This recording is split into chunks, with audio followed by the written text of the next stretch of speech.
sociales à l'Université Lyon 2. Voilà, donc j'écris des livres en sciences humaines et sociales, des essais, de la poésie, et dernièrement une fiction poétique sur l'enfermement qui s'intitule Les Silencieuses. Mais le livre dont je vais vous parler rapidement là tout de suite s'appelle Expérience anorexique, récit de soi, récit de soi. Il a été publié en 2017 aux éditions Armand Collin. Donc quelques points pour vous parler, pour vous le présenter. D'abord, son objet, il porte sur l'anorexie adulte, dont on parle assez peu. Dans la plupart des cas, les anorexies adolescentes durent entre 1 an et demi et 3 ans, mais elles peuvent se prolonger.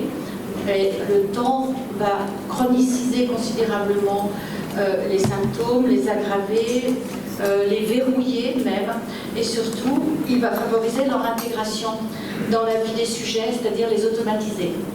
Donc, ce sont des anorexies, ces anorexies sont invalidantes et très enfermantes aussi. Deuxième chose que je voudrais dire, c'est la démarche dans laquelle j'ai écrit cet ouvrage. Donc, j'ai construit une approche anthropologique et psychosociale de l'anorexie à partir d'entretiens. J'ai réalisé 67 entretiens auprès d'une trentaine de femmes anorexiques, hospitalisées et âgées de 22 à 60 ans. Donc je les ai invitées dans le cadre de ces entretiens à parler de ce qu'elles vivent. Je leur ai demandé d'expliquer comment l'anorexie s'est imposée dans leur vie, comment elles se sont laissées prendre dans une progression quelquefois effrayante de la maladie. Voilà, donc je donne beaucoup la parole aux personnes dans le cadre de mes travaux qui portent essentiellement sur la maladie, sur la nourriture, mais aussi sur la maladie, qu'elle soit somatique ou psychique. Pour moi, c'est important de les savoirs que les savoirs des malades ont un pouvoir, une fonction inestimable, aussi bien sur le plan identitaire que sur le plan thérapeutique. Voilà, j'aurais voulu un petit peu développer ça, mais je me rends compte que 3 minutes c'est trop court, mais vous verrez l'importance de ce point dans cet ouvrage.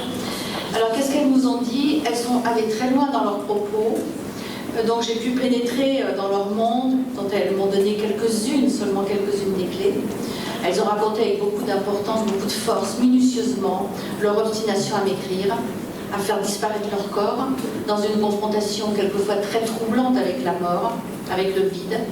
Elles racontent cette force, cet étrange moteur qui les pousse à aller dans le sens de la maladie.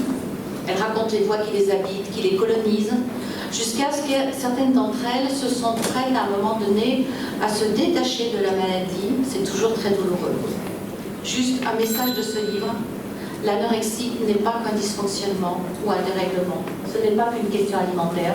Il y a des enjeux politiques et sociaux extrêmement importants au niveau de ce symptôme. Merci.